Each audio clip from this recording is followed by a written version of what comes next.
Gênesis 39, versículo 9. Diz assim: não há ninguém nesta casa que esteja acima de mim. Ele não me vedou nada, a não ser a senhora, porque é mulher dele.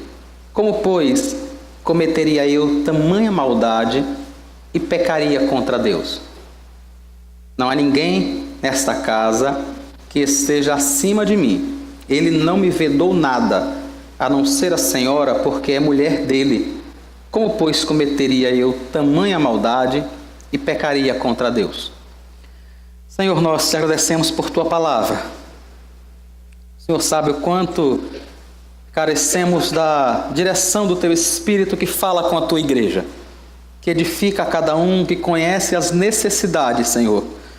No nome de Jesus, Pai querido, guia-nos, Pai, na tua palavra, por teu Espírito, para a nossa edificação e para a glória do teu nome.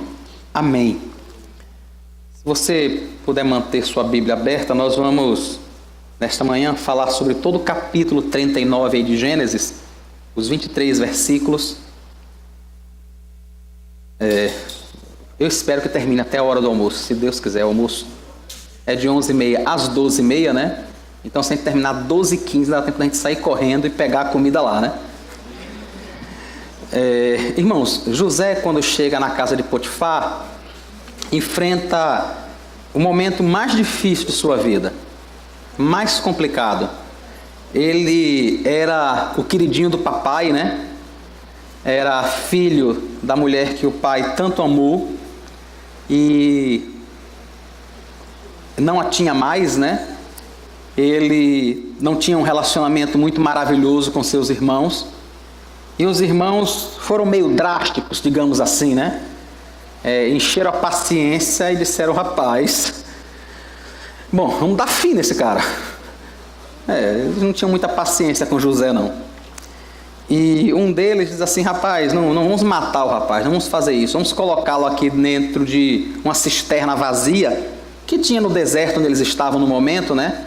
No lugar onde eles estavam. Vamos colocar ele aqui numa cisterna. A ideia do irmão, quando fez isso, foi dizer assim: olha, eu vou voltar daqui a pouco e tiro ele daqui. Só que quando ele voltou, tinha passado por aquele lugar uma caravana de ismaelitas, né? Eram pessoas, irmãos, que viviam de negociar gente, de negociar escravos. E os irmãos de José lembraram dele lá na cisterna. Disseram: rapaz, está aí, a gente não mata ele, não vamos ter o sangue dele nas nossas mãos, mas também não vamos ter mais ele por perto.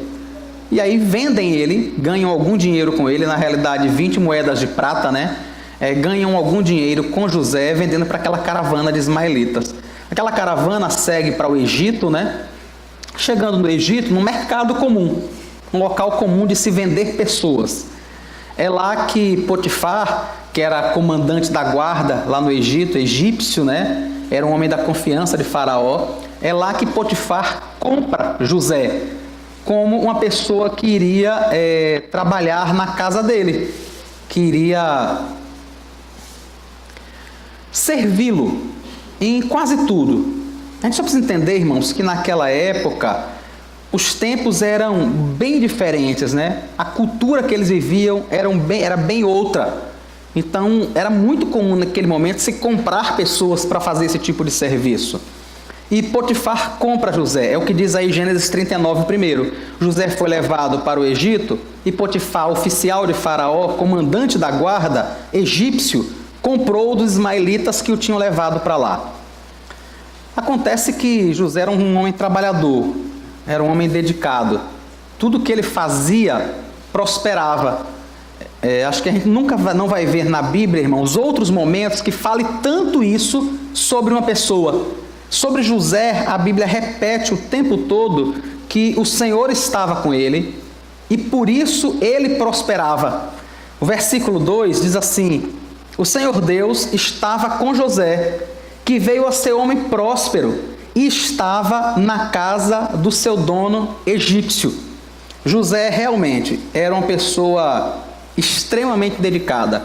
extremamente esforçada, e a bênção de Deus estava sobre a vida dele. Algo que é interessante a se notar nesse versículo, irmãos, e que alguns a gente passa rápido por ele. Vejam que a palavra próspero está no mesmo versículo que diz que José tinha um dono. Estão vendo que interessante? A Bíblia diz que o Senhor estava com José, que José veio a ser um homem próspero por causa disso, e o versículo termina dizendo que ele estava onde? Na casa do seu dono egípcio. Percebem que ele estava abençoado por Deus, ele era próspero e ele continuava escravo. Entendem?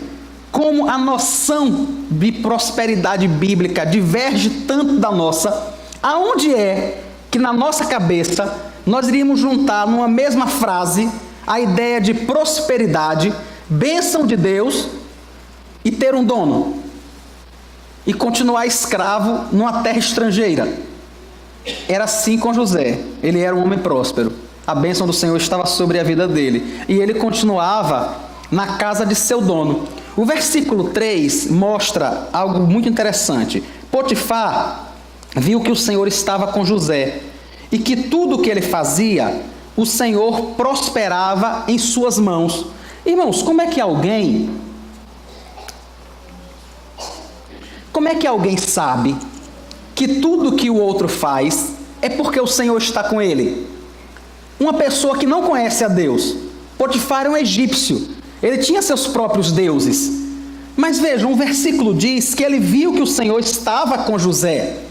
Irmãos, o único modo de Potifar fazer esse tipo de leitura era se José falasse. Isso precisava ser esclarecido, isso precisava ser dito. Potifar adorava diversos outros deuses lá naquele período. Se ele não falasse nada, se José não dissesse nada, a única impressão que Potifar teria de José é que ele é um homem trabalhador. Como diversos patrões nossos têm essa impressão. Fulano de tal é uma pessoa trabalhadora. Fulano de tal é uma pessoa dedicada. Mas aqui, ele não era só dedicado e trabalhador. Diz o texto que Potifar percebeu que isso era por causa da bênção de Deus na vida dele. Ou seja, José estava disposto a glorificar a Deus, entendendo que o modo que ele trabalhava, que o que ele fazia de bom, era vindo de Deus. Quantos de nós, talvez no lugar de José, buscássemos a glória apenas para o nosso nome? Como um bom funcionário, como um bom empregado, como uma pessoa dedicada, como uma pessoa competente, como uma pessoa esforçada. José vai um pouco mais adiante. Ele deixa claro que isso só estava acontecendo porque Deus era com ele. Era por isso que ele era daquela forma. Esse testemunho, irmãos, de José, a sua dedicação, a sua integridade, chamaram a atenção. O texto diz que José era um rapaz bonito, né? Pense, ele era um cara bonito, trabalhador, esforçado, dedicado, competente, e que a bênção de Deus estava sobre a vida dele. Logo, vejam o que acontece nos versículos 4 a 6. Assim, José achou favor diante dos olhos do seu dono, e o servia. E ele pôs José por mordomo da sua casa, e lhe passou às mãos tudo o que tinha. E desde que Potifar o fez mordomo da sua casa, e encarregado de tudo o que tinha, o Senhor abençoou a casa do egípcio. Por causa de José, a bênção do Senhor estava sobre tudo o que tinha, tanto em casa quanto no campo. Potifar confiou tudo o que tinha às mãos de José, de maneira que não se preocupava com nada, a não ser com o pão que comia. A dedicação de José e o serviço que ele presta a Deus se refletem no lugar onde ele está trabalhando. E o texto deixa claro, irmãos, que Deus abençoou o local onde ele está, onde José está trabalhando, por causa de José. Era José que era um homem íntegro, dedicado, e quando Potifar percebe isso, diz aqui o versículo 6, que Potifar confiou tudo a ele. Sabe o que é tudo? Era como se ele dissesse assim: olha, tem uma pessoa que é dedicada, tem uma pessoa que é esforçada e está tudo na mão dele. Não sei se vocês conhecem pessoas que têm alguém que ajuda em casa desde que as crianças nasceram. Eu conheço várias famílias assim, né? Tem um rapaz que trabalha comigo, que tem uma moça que trabalha com ele desde que ele casou. Ele está com 23 anos de casado. Desde que ele casou, que essa moça está na casa dele. E ele e a esposa entendem ela como uma pessoa da família. Os filhos a respeitam como respeitam a mãe deles. Os meninos estão grandes, o filho dele já faz medicina, a menina está fazendo psicologia, todos grandes, mas entendem que foram criados pelas duas. E eles confiam muito. Eu estava conversando com ele essa semana, e ele disse assim: rapaz, a gente não sabe quase nada lá de casa. Às vezes tem festa de família, e a gente se reúne, leva comida, leva isso, e se junta num lugar para comer. No outro dia, a gente só vê ela ligando para fulana: oi fulana, a panela de Dona Regina ficou aí, uma panela assim, lembre de trazer, viu? Pensa que interessante, ele disse: a gente assim não se preocupa com nada da casa. Ela simplesmente toma conta de tudo há 23 anos. José era mais ou menos essa pessoa, irmãos, na casa de Potifar. Potifar estava super em paz, super tranquilo com isso. E Deus tinha abençoado, é o que diz o versículo 5, né? Desde que José estava lá e que foi encarregado de tudo, o Senhor abençoou a casa do egípcio por causa de Potifar. E não abençoou, irmãos, apenas a casa que ele morava, mas abençoou o trabalho dele. Veja que o final do versículo 5 diz que a bênção do Senhor estava sobre tudo que ele tinha em casa, e aí se refere a tudo que ele administrava dentro da sua família, e no campo se refere ao seu local de trabalho. Tudo aquilo que Potifar tinha estava abençoado por Deus. Até o momento em que isso chama a atenção da mulher de Potifar. O versículo 7 diz assim: assim, depois de algum tempo, a mulher de Potifar pôs os olhos em José e lhe disse: venha para a cama comigo. Imagine, irmãos, ele está lá, como ele mesmo diz um pouco mais adiante, era tudo responsabilidade dele. E essa moça simplesmente coloca os olhos nele, faz um convite. E o texto não diz exatamente por quanto tempo isso aconteceu, mas não foram poucas vezes, e não foram poucos dias. Veja o versículo 10, o que diz: ela falava com José todos os dias. Está vendo? Todos os dias, mas ele não lhe dava ouvidos, recusando-se a ir para a cama com ela e a ficar perto dela. Diante de todo esse assédio, ele não queria ficar nem sequer perto dela. E ele apresenta, irmãos, bons motivos para não fazer isso. Nós não estamos discutindo aqui se José foi tentado ou não por isso. Mas veja quais são os motivos que ele apresenta à mulher de Potifar para não se envolver com ela. No versículo 8, ele dá um dos motivos: o respeito que ele tinha por seu patrão. Veja, ele porém, versículo 8, ele porém recusou e disse à mulher do seu dono: escute, o meu senhor não se preocupa com nada do que existe nesta casa, porque eu estou aqui, tudo que tem, ele passou às minhas mãos. Ele tinha respeito por Potifar. Ele tinha respeito pelo homem que o tinha recebido e que tinha confiado nele. Ele diz: tudo que está aqui nessa casa sou eu que digo. Ele só sabe o que ele vai comer. O dinheiro dele sou eu que tomo conta. A casa dele sou eu que tomo conta. Os empregados dele sou eu que dou ordens. Eu preciso respeitá-lo. No versículo 9 ele apresenta um segundo motivo: o respeito que ele tinha por sua posição. O respeito que ele tinha por ele mesmo. Não há ninguém nesta casa que esteja acima de mim. Ele não me vedou nada, a não ser a senhora, porque é a mulher dele. Vejam que ele tem respeito por Potifar e por si mesmo. Por si mesmo, ele diz: rapaz, eu não posso fazer isso. Não tem ninguém nessa casa que esteja acima de mim. A minha posição depõe contra mim, eu não posso fazer esse tipo de coisa.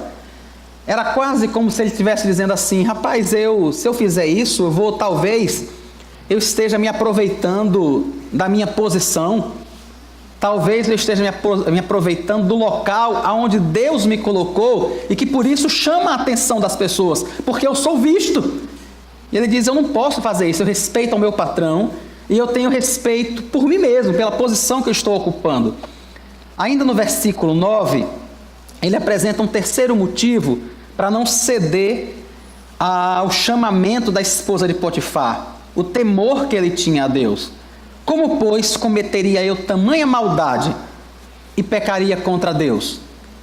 Vejam, ele não apenas respeita Potifar, não apenas respeita a sua posição, mas ele teme a Deus. Quando ele fala sobre pecar, ele não diz que vai pecar contra Potifar, que vai pecar contra a esposa ou contra ele mesmo. Ele diz: como, pois, eu cometeria tamanha maldade e pecaria contra Deus? É contra Deus que eu vou pecar. Só que como José não dá ouvidos a ela também não dá a menor importância ao que José dizia. E depois de muito tempo falando, convidando, se insinuando, tentando, balançando os cabelos para cima dele, sabe? Ou coisa parecida, ela simplesmente parte para o ataque.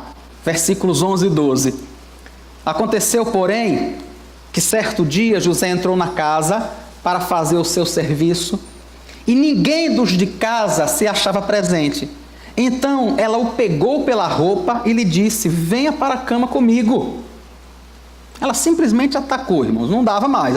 Ele não está me ouvindo, não está me ouvindo, e ela não conseguia entender como é que um escravo, é verdade, era um escravo bem sucedido, mas era um escravo. Como é que um escravo resiste simplesmente à sua patroa? Isso não cabia na cabeça dela. Esse tipo de rejeição não fazia o menor sentido. Acontece que, se ela estava decidida a fazer José pecar, ele estava decidido a não ceder. O versículo 12 diz o que ele faz. Se ela parte para o ataque, se ela deixa apenas de falar e parte para o ataque físico, ele também. Ele, porém, deixando as roupas na mão dela, saiu correndo, fugindo para fora. Simplesmente. Se ela o ataca, se ela vai para cima, ele simplesmente corre. A frustração dela é tão grande que ela simplesmente resolve puni-lo, né? Ela percebeu o quanto aqui estava sendo rejeitada, e já teve alguém que disse que não existe nada mais terrível de lidar do que com uma mulher rejeitada, né? E essa se sentia extremamente rejeitada e por um escravo. O versículo 13 conta o que ela faz. Quando notou que José tinha fugido para fora, mas havia deixado a roupa nas mãos dela, chamou pelos homens de sua casa e lhes disse: vejam, meu marido nos trouxe esse hebreu para nos humilhar.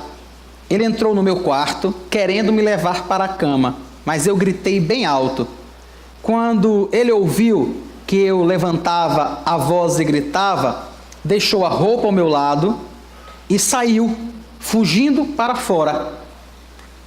Ela fala primeiro para as pessoas que estão perto e, em seguida, ela procura o próprio esposo e calunia José diante dele. É o que diz o versículo 16 ao 18. Ela conservou junto de si a roupa de José até que o dono dele voltasse para casa. Então lhe falou segundo as mesmas palavras e disse: o escravo hebreu que você nos trouxe entrou no meu quarto para me humilhar. Mas quando levantei a voz e gritei, ele deixou a roupa ao meu lado e fugiu para fora.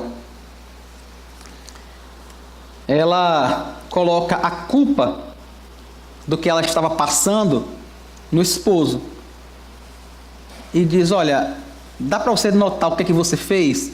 Você trouxe ele para me humilhar. Você trouxe ele para fazer uma das piores coisas que podia acontecer. E foi você que colocou ele aqui dentro de casa. A culpa é sua. A fidelidade, irmãos, de José não impede ele de encarar as consequências da frustração dessa mulher. Isso é uma das coisas que mais chama a atenção da gente, né? Na nossa cabeça era mais ou menos assim: rapaz, se eu estou fazendo certo, eu estou servindo a Deus, eu estou buscando ao Senhor, estou me esforçando, estou fazendo o que eu posso. Não é de se esperar que as coisas deem certo também. Não é de se esperar que as coisas caminhem como a gente espera. É aí que a gente confunde muitas vezes, irmãos. As coisas estão certas.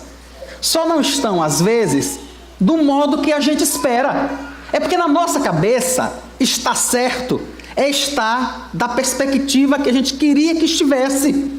Não é? Imagine naquele momento como estaria a cabeça de José. Rapaz, eu sou fiel a Deus, eu fui vendido pelos meus irmãos. Eu fui vendido, sabe? Fui rejeitado, abandonado pela minha própria família, fui colocado numa cisterna, vendido como escravo. Aqui eu fui comprado como objeto, fui colocado na casa do meu Senhor. Mesmo assim, eu superei isso tudo, trabalhei, me dediquei, me esforcei, continuei servindo ao Senhor. E agora surge um negócio desse? Não é possível. Na realidade, muitos de nós talvez não conseguíssemos lidar com isso, né? Talvez a gente dissesse: rapaz, não sei como é que é possível servir a Deus dessa forma, se as coisas nunca vão no sentido, na caminhada, na direção que eu quero. Eu estou fazendo o que eu posso, Deus está vendo. É o que estava acontecendo com José. Versículo 19 diz o que acontece então com ele. Quando o dono ouviu as palavras de sua mulher, que ele disse: foi assim que o seu escravo me tratou, ele ficou irado. E o dono de José o tomou e o lançou na prisão, no lugar onde os presos do rei estavam encarcerados. Ali José ficou na prisão. Pensa, irmãos, e ele ficou na prisão por um bom tempo. Com toda certeza, pelo menos 2 anos, porque o padeiro e o copeiro do rei são colocados na mesma prisão, né? Tem um sonho, José interpreta o sonho deles, o copeiro volta a servir o rei, o padeiro morre, e só 2 anos depois, quando o faraó tem aquele sonho com as vacas mirradas, né? Com as vacas magrinhas e com as vacas gordas, 2 anos depois foi que faraó teve esse sonho. 2 anos depois que o copeiro tinha sido restituído à sua função. Então, pelo menos 2 anos, José passa na prisão depois disso. E o tempo que ele passou antes? Até que o copeiro e o padeiro chegassem lá. Ele passa um bom tempo na prisão. Mas José é uma pessoa insistente em servir a Deus. Insistente. O versículo 21 diz o que acontece lá na prisão. O Senhor, porém, estava com José, foi bondoso com ele e fez com que encontrasse favor aos olhos do carcereiro. Irmãos, é sempre Deus que faz com que as pessoas gostem de você, atendam ao que você está pedindo, ouçam o que você está dizendo. Eu não estou desprezando o modo certo de falar, eu não estou desprezando a estratégia, eu não estou desprezando a educação que tem que ser usada, eu não estou desprezando o bom senso com o qual eu e você devemos nos dirigir às pessoas. O que eu estou dizendo é que mesmo falando na hora certa, falando a palavra certa, falando da forma certa, quantas vezes a gente não é ouvido? Quantas vezes a gente não é ouvido? Quem faz com que as pessoas nos ouçam é Deus. É Deus que faz com que o carcereiro olhe para José de forma bondosa, porque esse carcereiro estava vendo José da forma que Deus queria que ele visse. O que é que acontece então com José? No versículo 23, o carcereiro não se preocupava com nada do que tinha sido entregue às mãos de José, porque o Senhor estava com ele, e tudo o que ele fazia, o Senhor prosperava. Diz o versículo 23. Aonde José chegava era assim. Ele se esforçava por servir a Deus, e ele simplesmente, irmãos, começava a glorificar a Deus aonde quer que ele estivesse. Eu sei que algumas vezes a gente é tentado a olhar apenas para as palavras como prosperava. Não, José chegou na casa de Potifar e prosperou e se tornou líder de tudo lá. José chega na prisão e se torna, dentro de pouco tempo, o responsável por tudo na prisão. A gente inúmeras vezes só consegue perceber isso, mas a gente não consegue perceber que José continuava tendo um dono na casa de Potifar. Que José, apesar de ser responsável pela prisão, ele continuava preso. Entendem? Ele é responsável, ele está numa situação realmente boa. O carcereiro, da mesma forma que Potifar, não tinha nada sob os seus cuidados, porque estava tudo nas mãos de José. Mas ele continuava preso. Não tinha jeito. Eu e você precisamos perceber isso, sabe? Não é porque estamos como escravos, não é porque estamos presos, talvez, não é porque estamos numa situação desconfortável, complicada, num lugar que talvez a gente não quisesse estar, que isso não significa que nós não somos prósperos, que nós não somos abençoados por Deus, que o Senhor não está cumprindo a sua vontade e o seu propósito em nossa vida. José não pensava assim. Por não pensar dessa forma, irmãos, por não se sentir um coitadinho, e ele podia fazer isso, né? Se tinha alguém que podia precisar tomar remédio o tempo todo, esse alguém era José. Dá para você imaginar José conversando com um psiquiatra hoje? Depois da conversa, depois que José contasse a vida dele, o próprio psiquiatra ia precisar de medicação. O próprio cara ia dizer, não é possível. Diante de tudo que você enfrentou, diante de tudo que ele passou, a vida toda, mas não era assim que ele estava. Não era assim, irmãos, que ele se via. Apesar de estar vivendo tudo isso, ele estava mesmo. Ele foi rejeitado, ele foi vendido, ele foi escravo, ele foi caluniado e ele foi prisioneiro. Isso tudo. Mas no meio disso tudo, ele continua sendo próspero e servindo a Deus. A prosperidade dele consistia na sua insistência em ser fiel ao Senhor. É nisso que reside a prosperidade, irmãos. É nisso que reside a bênção, em sermos fiéis ao Senhor. A prosperidade não reside exatamente na saúde, na condição financeira, não, mas reside na fidelidade a Deus. Um modo da gente realmente ser fiel a Deus é a gente resistir às tentações, resistir a coisas, irmãos, que não agradam e que não glorificam a Deus. No começo do nosso culto agora de manhã, os dois textos que eu li de Tiago falam exatamente sobre isso. Tiago, logo no primeiro capítulo, ele diz assim, olha, quando você for tentado, lembre de uma coisa, não é Deus que está tentando você. Você é tentado por coisas que estão no seu próprio coração. Quando é que eu e você vamos ser prósperos e abençoados por Deus? Quando nós resistimos a essas coisas que estão no nosso coração e que o ambiente externo acaba provocando alguma espécie de tentação. Irmãos, só existe tentação quando existe alguma coisa em nós que nos inclina a isso. Ontem eu estava conversando com o Wellington Solange e o Wellington estava dizendo, olha, é difícil você ver uma pessoa que não conhece a Deus, por exemplo, um policial que não conhece a Deus, é uma pessoa ímpia como tantas outras e ganha, sei lá, 3 mil reais de salário para estar colocando a vida em risco, para estar perseguindo bandido. Até que um dia ele entra na casa de um bandido e o cara abre uma mala com 50 mil reais, com 30 mil reais e diz, olha, pega essa mala e saia, simplesmente, você não precisa fazer nada de mal, só fingir que não me viu. E a pessoa olha para aquele negócio ali, ela fica pensando, rapaz, isso aqui tem meu salário de 3 anos. O salário de 3 anos está dentro dessa mala. A única coisa que eu preciso fazer é simplesmente não ver nada, olhar apenas a mala, pegar ela, sair e ir embora. Por que que isso é uma tentação para ele? Porque ele gostaria de ter uma renda melhor. Ele gostaria de ter bens, de ter patrimônio. E com o salário dele, talvez ele vá levar muito tempo para conseguir isso. Muito mesmo, para conseguir tudo o que ele quer. Para conseguir tudo o que a propaganda diz que ele tem que ter. Não é assim. Porque é difícil, irmãos. É difícil você parar na frente da televisão e ficar lá e ver a propaganda dizendo a você o tempo todo: olhe, você não vai ser feliz enquanto não tiver esse carro.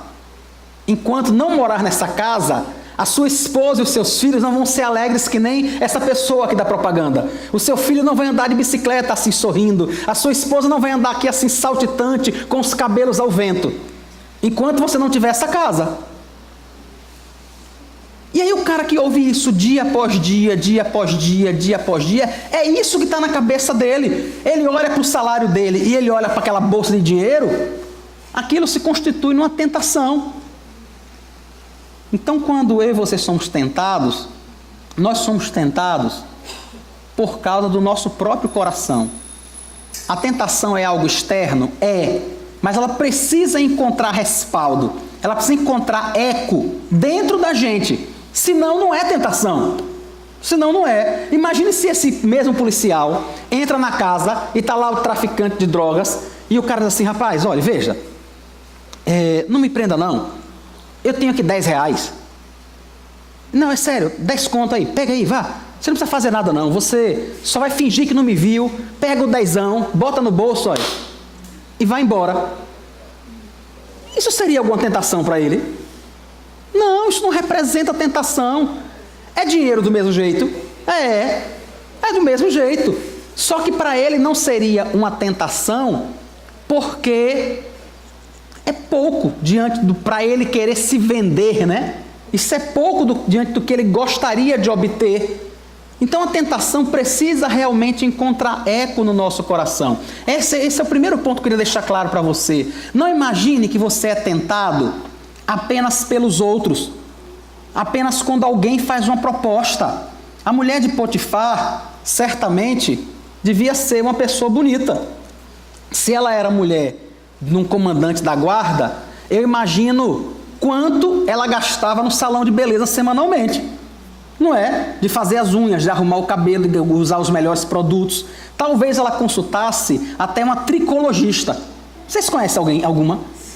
Não sei, talvez ela até consultasse uma tricologista e aí fosse realmente uma moça bonita, né? Mas não é apenas o fato de ser bonita, não é apenas o fato de ser atraente que obriga José a dizer assim: eu tenho que ter alguma coisa com ela. Porque algumas vezes, conversando com alguns irmãos, a gente tem a impressão de que a tentação é praticamente uma obrigação. É como se alguém dissesse assim: pastor, o senhor não está notando que eu tenho a obrigação de fazer?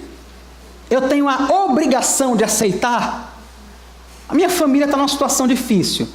Eu não sei nem se a gente vai ter o que comer semana que vem. Aí eu vejo cair o dinheiro de uma pessoa que está caminhando à minha frente. Uma pessoa que eu vejo lá toda arrumada, toda bonita, lá no salto. Eu imagino que eu preciso muito mais do que ela. Ela talvez vá usar aquele dinheiro para comprar um novo sapato. E eu vou usar para alimentar minha família. Então assim, quando a pessoa olha dessa forma, na cabeça dela é praticamente a obrigação dela ficar com aquele dinheiro. Ela diz: rapaz, como é que eu não vou ficar? Me diga aí. O dinheiro cai da bolsa de uma pessoa que eu olho e tenho a impressão de que ela tem bastante. Eu não tenho nenhum. Talvez aquilo não vá fazer falta nenhuma a ela, mas vai salvar a minha semana. Entendem que as pessoas colocam isso como se fosse uma obrigação? O rapaz que é tentado por uma moça e diz assim: e se eu não reagir? Ela vai dizer o quê? Que eu sou gay? Se eu não fizer alguma coisa, ela vai dizer o que de mim? Como é que vai ficar a minha imagem? Entendem? É como se, assim, é uma obrigação reagir, é uma obrigação ceder? Não, não é. Não é de jeito nenhum. É isso que José queria deixar claro para a mulher de Potifar. Ele diz: eu não posso fazer isso, eu temo a Deus. Eu temo a Deus, eu tenho respeito pelas pessoas, eu tenho respeito pelo meu patrão, eu tenho respeito pela posição que ocupo e eu temo a Deus. É nisso que eu e você deveríamos pensar cada vez que surge a tentação. Porque, irmãos, a tentação não tem jeito, como disse Tiago, em algum momento ela vai dar a luz. E quando ela der luz, o que ela vai gerar é morte. O que ela vai gerar é morte. Eu e você poderíamos facilmente lembrar dos episódios que já aconteceram assim na nossa vida, de que nós somos tentados, cedemos de alguma forma, e a tristeza que isso causou depois. Quantos pais já deram uma surra nos filhos, muito irados, muito chateados com o que aconteceu, e ele termina de bater no filho, ele mesmo chorando, arrependido. Ele mesmo triste, percebendo que fez algo que não deveria fazer. Percebem? Ele cedeu à tentação de dar lugar à ira. Ele cedeu à tentação de descarregar toda a chateação, toda a frustração dele na criança. Depois ele olha para o tamanho dele, olha para o tamanho da criança, percebe a besteira que fez, percebe o quanto pecou, e diz: rapaz, como é que eu com esse tamanho tive a coragem de sentar a mão com toda a força numa criança desse tamanho? Quantos de nós, quantos pais já não passaram por um momento desse, sabe? E daí depois ficar sem saber o que fazer. Você não tem mais o que fazer. A marca da mão já está nas costas da criança. Você vai fazer o que agora? Não tem mais o que fazer. Tá, você vai chegar lá, vai pedir perdão a ela, mas você machucou. Entendem? Porque aqui a gente precisa resistir à tentação, porque ela nunca dá luz a uma coisa boa. Nunca, irmãos. Nunca. Tentação nunca gera coisa boa. Nunca. Vai sempre gerar problema.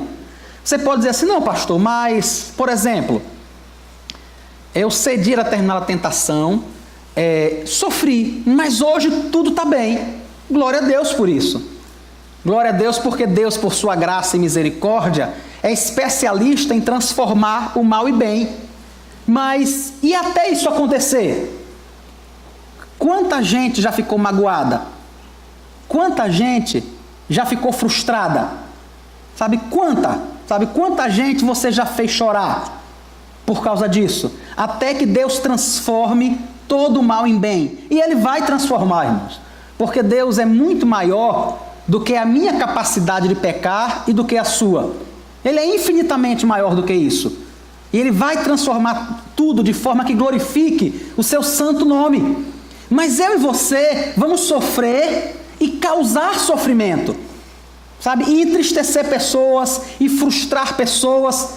Tem coisas, irmãos, que depois de ditas, você não tem mais o que fazer. Sabe? Não tem mais. E aí você vê alguém dizer assim: não, mas eu disse porque eu estava sob o efeito do álcool. Eu tinha bebido um pouco. Aí foi por isso que eu falei. É claro, irmãos, que isso não é verdade. É claro que o álcool não coloca palavras na sua boca.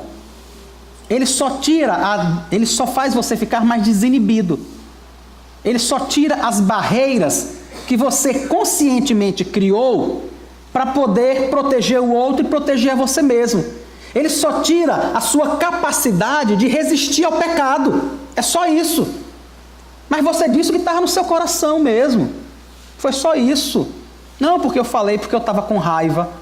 Tá, e a raiva por algum acaso colocou pensamentos no seu coração? Não é isso que você pensa? É sim, é claro que é isso que você pensa.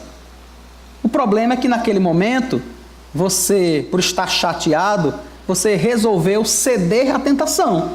Você resolveu que não iria mais lidar com aquilo, resistir à vontade de dizer aquilo que você acha que é verdade ao outro.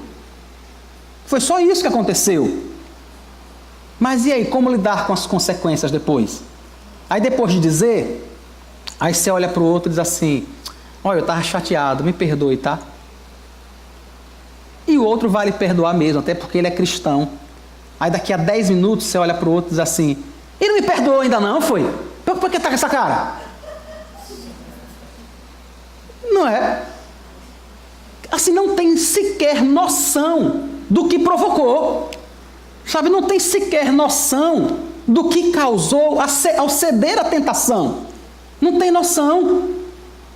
É o marido que trai a esposa, e aí a coisa vem à tona, e aí ele deixa a amante, pede perdão a ela, ela diz que o perdoa, e 2 semanas depois, 5 dias depois, ela está meio calada, meio triste. E o que foi? Não, eu não estou muito bem. E você não vai me perdoar nunca não, Eu não já deixei ela, você não sabe que eu já deixei. Eu não estou mais com ela não, vai me perdoar nunca não.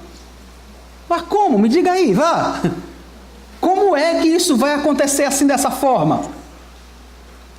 É isso que a gente precisa pensar, irmãos, nesse tipo de coisa, no momento da tentação. Sabe, no momento em que a possibilidade de pecar, de fazer algo errado, de obter alguma espécie de lucro, de prazer, de vantagem, de uma forma que não glorifica a Deus, é isso que a gente precisa pensar. Como é que eu vou lidar com isso depois? Sabe, quais são as consequências que isso vai me trazer? E vai trazer a você, e vai trazer as pessoas que estão próximas a você, e vai entristecer as pessoas que gostam de você. O pastor é crente como qualquer outro.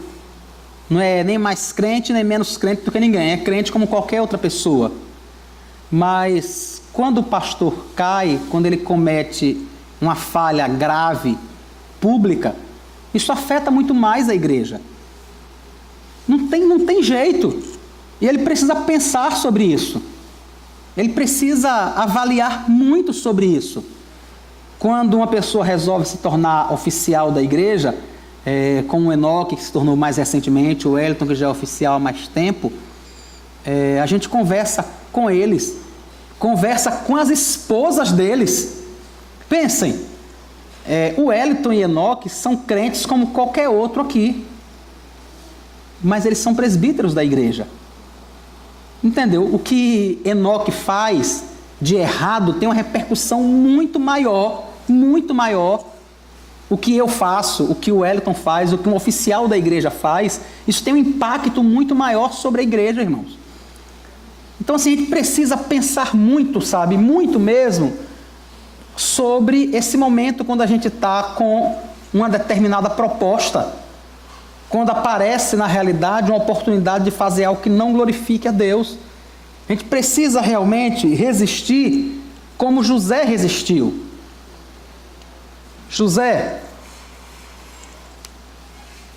já tem 43 minutos. Eu achava que só tinha 6. Tá, a gente vai terminar, peraí, viu? José, irmãos, é comparado no Antigo Testamento, ele é colocado como uma figura, como um tipo do próprio Cristo. Imaginem, como um tipo do próprio Cristo. Por quê? Por ter resistido à tentação, por sua vida exemplar, por ter passado a vida toda se esforçando por ser fiel a Deus. Então, vale muito a pena resistir à tentação. Vale muito a pena, sabe? Vale muito a pena negar aquele momento de prazer, aquele momento de lucro, aquela aparente oportunidade para que você glorifique a Deus. Vale muito a pena. E a gente precisa pensar em modos de como fazer isso, como lidar. Cada vez que eu mexo, o Fernando tem que se mexer ali também, né? Mas eu vou voltar, eu vou ficar quietinho aqui, viu? A gente precisa aprender a lidar com isso na nossa própria vida. Porque a melhor pessoa para conhecer você, seus limites, é você. Não é outra pessoa. Eu gosto muito de moto. E ainda alimento no coração a ideia de ter uma moto legal, sabe? inúmeras vezes, várias vezes no ano, eu passo na loja de moto. Aí eu paro, aí eu subo na moto, aí eu pergunto o preço, aí eu abro o celular na hora e começo a ler sobre a moto. E saio de lá doido. Só para vocês terem uma ideia, outro dia eu acordei, Valdalice nem sabe disso. Outro dia eu acordei e fui na loja e disse assim, eu vou sair de lá com uma moto hoje. Você acredita que eu fui nas 3 concessionárias Hondas que tem em Aracaju, ninguém tinha uma CB500 e nem pedia. Não dá para você. Eu disse, moço, entenda, eu vou lhe pagar a moto à vista. Você pode pedir? Não, não posso, não vem. Glória a Deus. Não, eu saí da loja. Dá para você imaginar a frustração de você ir em 3 lojas tentando comprar um treco de uma moto e não conseguir. Mas foi só essa vez. O que é que eu faço geralmente das outras vezes? Eu espero passar uns dias. Porque como eu sei que eu gosto muito e tal, eu sei que talvez se passar uns dias sem eu passar na porta da loja, sem eu ler sobre o treco da moto, talvez passe. Tem dado certo. Acaba passando, sabe? Então assim, a gente precisa se conhecer um pouco para saber como lidar com isso, sabe? Se a gente tem muita dificuldade em lidar com o que vai comer, nem todo mundo tem a disciplina de Diego, né? Diego, você pode esfregar a cara dele numa torta que ele não come, ela fica suja. Mas ele fica assim, ó. Ele não come. Ela pode entrar pelo nariz, mas pela boca não entra. Se a gente não tem esse tipo de resistência, a gente precisa evitar, não tem outro jeito. Sabe, não dá para dizer assim, não, eu vou passar a vida fugindo. Vai. Não é melhor passar a vida fugindo do que passar a vida pecando? Não, diga aí. Não é melhor passar a vida correndo daquilo que pode lhe fazer mal, que pode fazer mal a outras pessoas? Irmãos. É muito melhor passar a vida fugindo do que errando. A gente precisa conhecer as nossas fragilidades, o que é que incomoda a gente e evitar, sabe, tentar evitar mesmo. Você precisa ter uma conversa com sua esposa. Mas você sabe que nessas conversas, geralmente você acaba se inflamando muito. E a conversa acaba em baixaria. Você sabe que esse negócio vai acabar em baixaria. Sabe o que você faz? Vá conversar com ela na casa alemã. Sério, vai conversar num lugar público, sabe? Porque aí os dois vão tentar se conter um pouco. Não é? A gente faz menos baixaria na rua do que em casa. Não é isso? A gente precisa, sabe? É sério. A gente precisa, assim, montar estratégias de evitar, sabe? Esse tipo de coisa que vai estar expondo a gente, que vai estar fazendo a gente pecar e que a gente não vai conseguir arrumar depois. Não vai conseguir arrumar, não vai conseguir dar jeito. Se tem coisas que eu não tenho como fazer, se tem pessoas, irmãos, que acabam se constituindo em tentação para a gente, pelo modo como ela fala, pelas coisas que ela convida para fazer, talvez seja melhor dar um tempo de andar com essa pessoa. Não tem jeito, sabe? Não é que a pessoa seja ruim, é que você não está em condições de resistir às coisas que aquela pessoa lhe chama, sabe? Você já tem determinadas inclinações para determinado tipo de pecado, para determinado tipo de falha. Ainda fica andando com uma pessoa que não tem a menor dificuldade em fazer isso? Imagine, você já tem dificuldade, sei lá, por exemplo, em lidar com o seu salário. Você está sempre querendo mais. Aí o seu melhor amigo é uma pessoa que adora jogar no bicho, que adora loteria, que adora tudo que é jogo de azar, na esperança de ganhar dinheiro. Rapaz, não dá para você andar com essa pessoa. Não dá. Ela vai se tornar uma fonte de tentação na sua vida o tempo todo. Você vai sempre estar lutando para querer mais dinheiro e ele vai dizer, e por que você não joga na loteria? Se você ganhar? Não, fique tranquilo, porque assim, você só vai ganhar se Deus quiser. Se Deus não quiser, você não ganha. Então por que você não joga? Então assim, tem pessoas em determinados momentos da nossa vida que não dá para a gente andar naquele momento. Não dá. Se tem uma pessoa que acaba lhe tirando muito do sério, pelo que ela diz, pelo que ele faz, se você não consegue tolerar naquele momento, não fique perto. Não fique. Até que você consiga, não é que o defeito, irmãos, eu não estou dizendo, não é que o outro não presta, não. Eu estou dizendo que o defeito está em mim que não consigo lidar com isso. Não tem, gente, já chegaram perto de alguém que às vezes o tom da voz da pessoa te irrita. A pessoa não precisa dizer nada. Ela não está lhe ofendendo, ela não está lhe dizendo nada. Mas só o tom da voz, o jeito dela falar já te irrita. Eu tenho um conhecido que toda vez que eu encontro ele me para em qualquer lugar, aonde for, e passa meia hora dizendo o quanto ele é rico, o quanto ele já ganhou dinheiro, e o quanto Deus é assim com ele. Ele sempre faz esse gesto. Ele diz assim, olha, Deus é assim comigo. Rapaz, aquilo me dá uma agonia tão grande. Rapaz, aquilo me dá um desespero tão grande na alma. É sério. Às vezes eu vejo, eu me escondo. Não, é sério, eu me escondo. Porque eu fico irritado. Sabe o que é irritado? Quando eu imagino que aquela criatura vai me parar para passar meia hora dizendo o quanto ele é rico, o quanto ele ganhou dinheiro disso, o quanto ele ganhou dinheiro daquilo, o quanto ele ganhou daquilo outro, e o quanto Deus é assim com ele. Eu digo, não é possível. A gente precisa fazer esse tipo de coisa, sabe? Para evitar pecar mesmo. De outra forma, irmãos, a gente vai achar que é natural estar sentindo raiva dos outros, que é natural estar desobedecendo a Deus, desagradando a Deus, fazendo coisas que não glorificam ao Senhor. E isso não é natural para um filho de Deus. Isso não é natural para mim e para você. Muito pelo contrário. Nós somos pessoas que vamos morar no céu. Então a gente precisa viver dessa forma, sabe? A gente precisa viver de uma forma que se um dia o diabo aparecer lá diante de Deus, Deus possa olhar para ele e dizer assim, ei, você tem visto lá o meu servo Marcos? Um homem fiel, um homem reto, um homem íntegro, que vive se desviando do mal? É essa a imagem que nós gostaríamos, né? É esse tipo de elogio que eu e você queremos, não é das pessoas, mas é do próprio Deus que conhece o nosso coração. E esse tipo de coisa só acontece quando a gente realmente, irmãos, monta um campo de batalha, um campo de guerra contra aquelas coisas que se constituem tentações na nossa vida.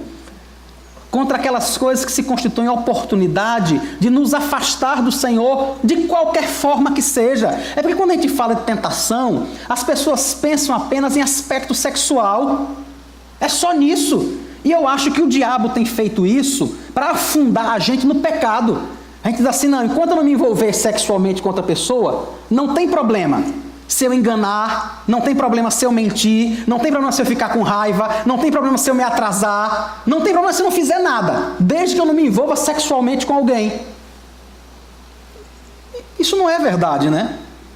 Isso não é verdade. Todas essas outras coisas são tentações também, são pecados também, desagradam a Deus também. E a gente precisa se esforçar mesmo, sabe? Para atacar cada uma dessas áreas na nossa vida, em vez de ficar pensando na vida dos outros. Porque na maioria das vezes, a gente fica olhando para as dificuldades que os outros têm e pensando, e por que fulano faz isso, hein? Por que ele não deixa de fazer isso? Aí às vezes, irmãos, quando as pessoas me dizem isso, não está dizendo assim, ô cara de pau, e por que você não pensa na sua vida? Não é? Por que você não pensa em você parar de estar falando dele, por exemplo? Por que você não pensa nisso? Enquanto você está pensando só no que o outro deveria fazer. Não era você que devia estar pensando, por que eu não paro de fazer isso? É isso que a gente precisa fazer. A gente gasta muito tempo tentando lutar a batalha dos outros, esquecendo das nossas. Enquanto isso a gente está perdendo o campo, a gente está perdendo a batalha, a gente está perdendo a luta para a gente mesmo. Por quê? Não, porque eu não cometi nada grave, eu sou uma boa pessoa. Eu não mato, não roubo, misericórdia, eu sou uma boa pessoa. E a gente não percebe que há muito mais do que isso para mim e você que conhecemos a Deus. Há algo muito maior. Queria só que você olhasse para a vida de José, não como uma coisa que aconteceu porque José era o suprassumo dos crentes. porque José era o maioral. Não, ele era gente como eu e você. Só Deus sabe o que se passava no coração e no íntimo de José ao ser assediado diariamente por aquela mulher, irmãos. Só Deus sabe o que se passava no coração dele. Mas o que eu e você sabemos é que ele não cedeu, que ele glorificou a Deus com isso. As guerras que ele lutou ficaram no seu próprio coração. E hoje eu e você estamos falando nele aqui nessa manhã, porque ele resolveu glorificar a Deus no meio daquela dificuldade. É por isso que ele está falando aqui nele. Algumas pessoas já não estão entre nós nessa manhã. Algumas pessoas que estavam na Jardim das Oliveiras há 3 anos atrás, por exemplo, já não estão aqui hoje, porque em algum momento cederam à tentação. E cederam de tal forma que não conseguiram voltar, que ficaram envergonhadas, que disseram, não, eu não posso, eu não tenho como voltar ali. E simplesmente se afastaram. Vejam, nós estamos falando hoje de uma pessoa que glorificou a Deus, para dizer a mim e a você que a gente tem condições em Cristo de viver esse tipo de vida. A gente tem condições de, mesmo com toda a raiva que sentirmos o nosso filho, não fazer nada. Até o momento que a gente possa discipliná-lo de forma cristã, de forma que glorifique a Deus, sabe? Pastor, e o que é que eu vou fazer com aquela raiva toda? Vai entregar a Jesus, morda o dedo. Morda seu dedo, está com raiva, morda o dedo. Passa já. Mas vai adiantar você ficar com essa raiva toda e espancar a criança por pura raiva? Sabe, peça graça a Deus mesmo para lidar com isso, para glorificar ao Senhor, para exaltar a Deus. E a gente tem condições de fazer isso, porque o Espírito Santo habita em nós. E não é exigido de nós, irmãos, algo que nós não podemos fazer. O que nós vemos é algo que o Espírito Santo capacita a mim e a você a fazer. Tá? Então, que Jesus te abençoe, que Jesus nos fortaleça, nos conceda a sua graça, para a gente poder estudar, né, os nossos pontos de fraqueza e tentar atacar cada um deles. Se for preciso, escreva mesmo. Escreva. Não precisa mostrar a ninguém não, é claro, né? Mas escreva, eu tenho dificuldade nessa área, eu tenho dificuldade nessa área. O que é que eu posso fazer com isso aqui? Como é que eu posso lutar, atacar esse ponto aqui de fragilidade na minha vida? E traçar uma estratégia para isso. Vamos orar ao Senhor? Senhor Jesus, o Senhor sabe como é difícil ser tentado. Misericórdia. O Senhor sabe que inúmeras vezes nós simplesmente nem pensamos, a gente simplesmente age, a gente simplesmente cede. Tem misericórdia, Senhor. Tem misericórdia de cada um de nós aqui. Tem misericórdia do teu povo. Nos faz uma igreja santa, maridos santos, mulheres santas, filhos que glorificam ao Senhor. Nos ajuda, Pai, por tua graça. Nos ajuda por tua misericórdia. Ó Deus, nos controla no momento em que somos tomados pela ira. Deus, no nome de Jesus, nos dá graça no momento em que queremos despejar toda a nossa raiva em palavras sobre o outro. Tenha misericórdia, Pai. Deus, nos guarda, Senhor, do momento em que temos a oportunidade de um lucro fácil e que não glorifica ao Senhor. O Senhor sabe como nós somos tentados, Senhor, por obter vantagens. Ó Deus, tenha misericórdia de nós, Pai, no nome de Jesus. Nos fortalece, que o Teu Espírito Santo nos sacuda numa hora dessa, Senhor Jesus. Nos abra os olhos, que o Teu Espírito Santo nos envergonhe, Deus, para que a gente possa perceber que não está indo no caminho certo.